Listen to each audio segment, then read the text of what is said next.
Nshuti bakunzi ba Channel ya Munisi TV ntugiye kwasuhuza mbifurije ikaze mu kiganiro kandi mbifurije kugira amahoro y'Imana, amahoro abonekera muri Kristo Yesu. Muranyihangana maze iminsi namuka mu kiganiro kubera akazi kenshi maze iminsi mpuzemo, ariko nahugutse reka tuganire ku ijambo ry'Imana ku ngingo twanateguye iminsi zo kuganiraho. Reka maze nsenge. Kongera gushimira uteka Mana nziza, tugushimiye ko uri Imana yacu bwite, waraturinze iminsi yatambutse, kandi tugushimiye ko watwongera umunsi wo kubaho. Dusengeye mwana tugiye kwinjira mu kiganiro tuganira ku ijambo ryawe.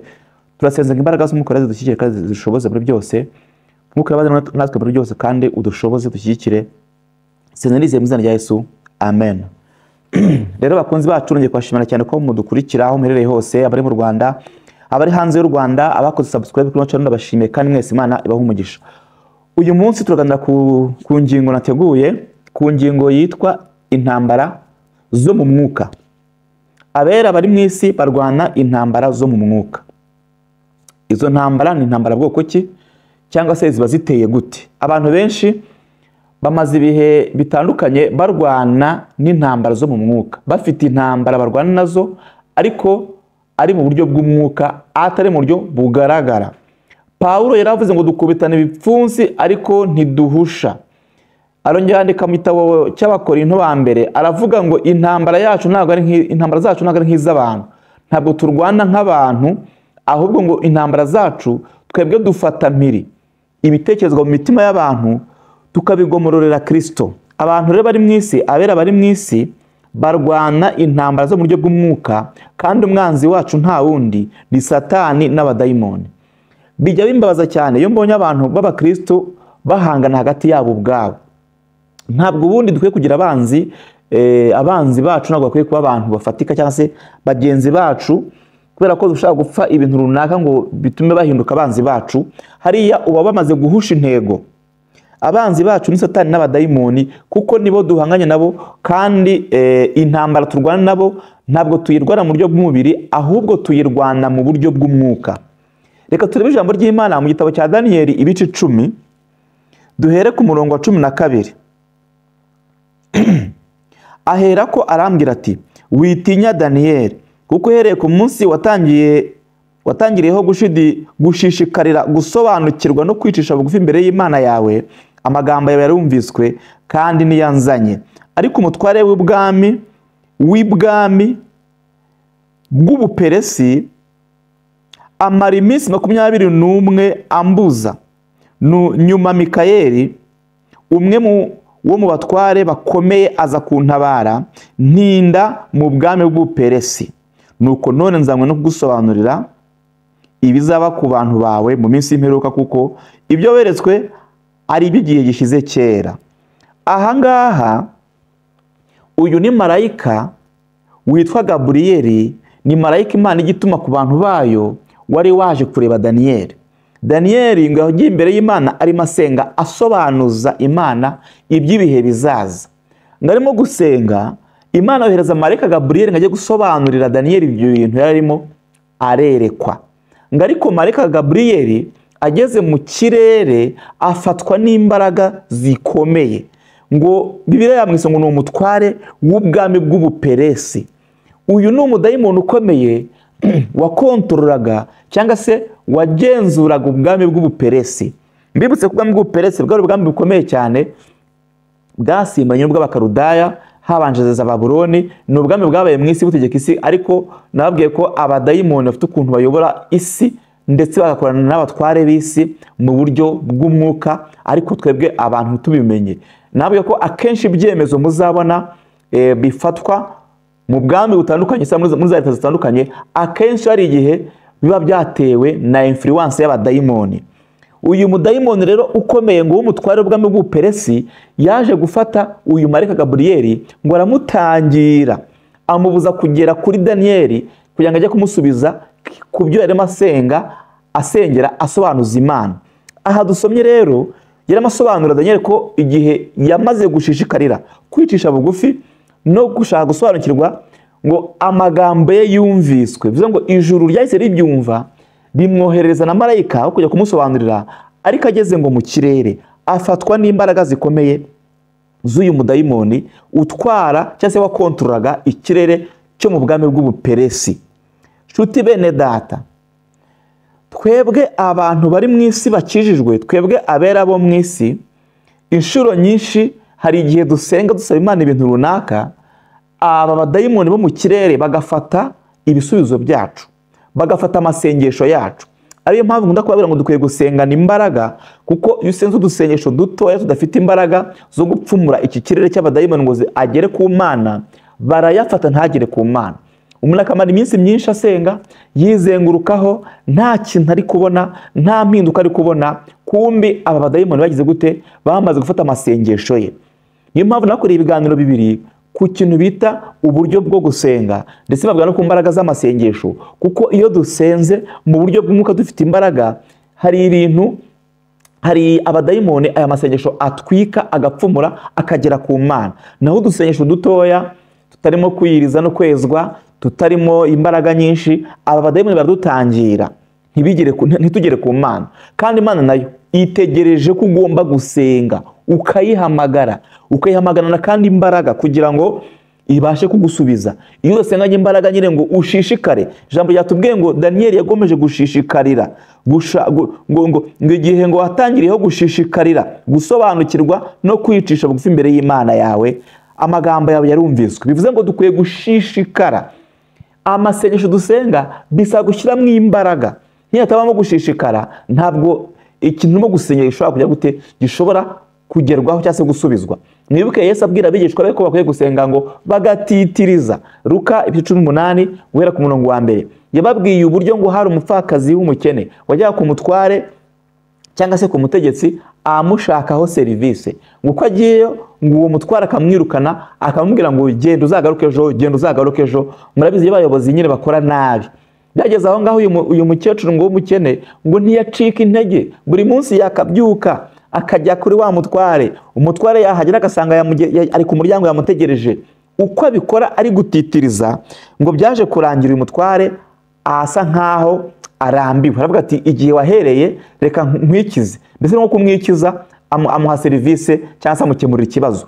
Yesu arabaza ngo niba uyu mutware udakiranuka w'umunyabyaha yarabashije kumva uyu mukecuru w'umupfakazi akamutega amatwi akamukemurira ikibazo, bitewe n'uko yagombye gutitiriza, ngo Imana yo ntizarengera intore zayo zitakira ku manywa na nijoro. Bigeze aha ngaha Yesu abaza ikibazo ngo mbese yazirangarana? Igisubizo kiravuga ngo oya, izazitabara rwose, vuba rwose pe.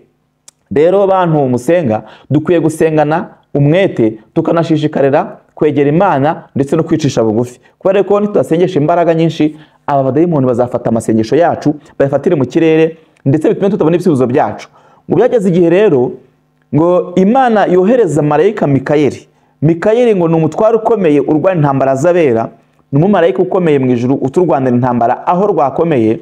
Ngo araza akubita cyangwa se arwana intambara wa mudayimoni wayoboraga ikirere cy'Ubumedi n'Ubuperesi, aramukubita amwambura Gaburiyeli. Bivuga ngo Gaburiyeli aheze mu nzira, abari mu ijuru bategereje ko Gaburiyeli agaruka, baramubura. Ku isi Daniyeli nawe yakomeza gusenga asaba Imana ngo ikomeje kumusobanurira ibyo yarimo asengera, ariko ijuru rikumva Daniyeli arimo arahamagara kandi bohereje Gaburiyeli.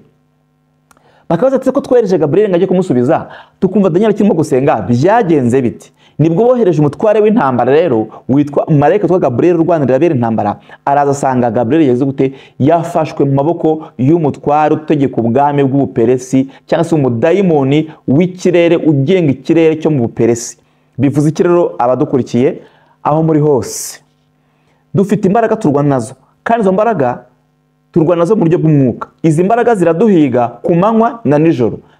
Izi mbaraga ziba ahantu hose. Njya ntangara nkabona abantu baravuze ngo bagiye kwimuka ngo bahunge ngo abarozi, ngo abarozi ngo babazengereje ngo bagiye guhunga ngo bimukire ngo ahandi hantu. Nubwo wajya ku wundi mugabane, nubwo wajya ku wundi mubumbe, nubwo wahindura igihugu, nubwo wahindura agace, Satani uturwanya ahantu hose kandi ahafite ingabo. Bivuze iki rero? Bivuze ko dukwiye gushishikarira kwegera Imana no gusengana umwete kugira ngo Imana turwanirire, kuko nta muntu wahunga Satani. Niho hari indirimbo imwe yavuze ngo ni hehe abera bazajya kuba, abako ngo mu isi nta hantu twabona nta mahoro ahari, uretse ko Imana nyine yafashe ubugingo bwacu ikabuhisha muri Kristo. Ubugingo bwacu bwahishanwa hamwe n'ubwa Kristo, nubwo Satani turwanya ko ntabwo yadushobora kuko twubatse ku rutare ari rwo Kristo. Niyo mpamvu turwana intambara akatuneshereza, akaturwanirira. Rero mwe mudukurikiye aho muri hose, iyi ntego turimo turaganiraho, mwebwe mudukurikiye, ni intego ivuga ngo intambara zo mu mwuka. Hari intambara turwana mu mwuka abantu basenga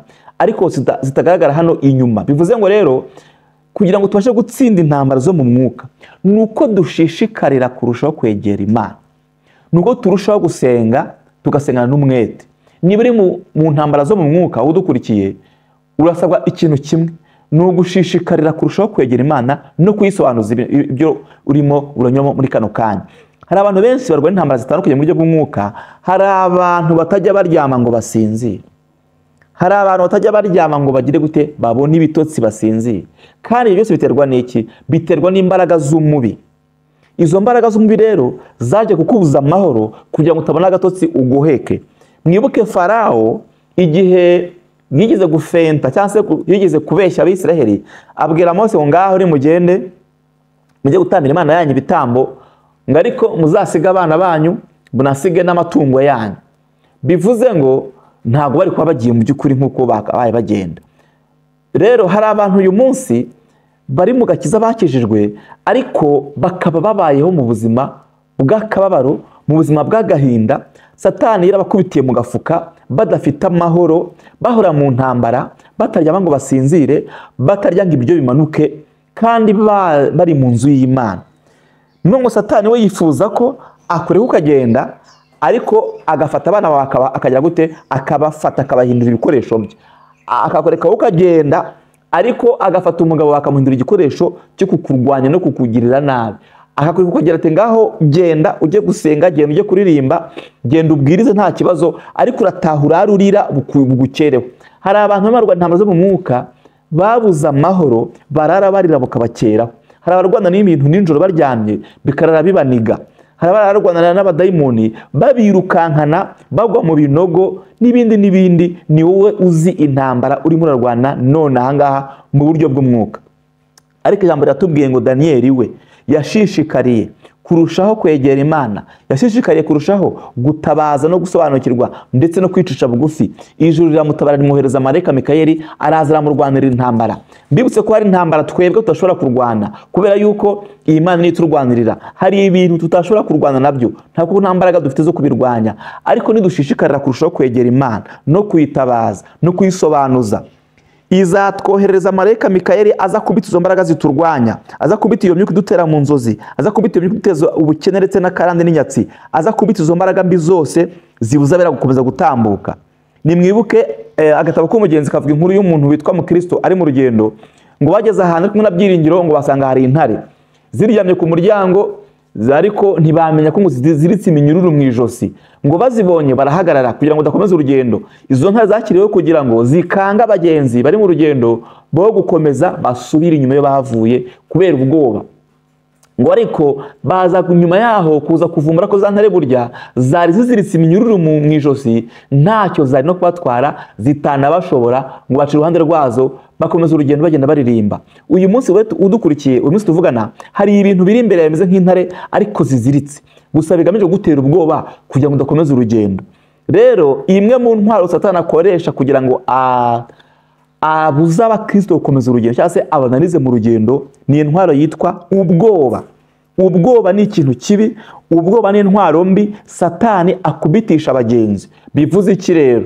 Nimushire ubwoba, Kristo yaranesheje. Nimushire ubwoba, Yesu ari ku ngoma, kubera yuko yatubatuye mu bubata bw'ibyaha, kandi ntabwo twahawe umwuka w'ubwoba udusubiza mu bubata bw'ibyaha, ahubwo twahawe umwuka wo gushira ubwoba no gutinyuka no guhamya.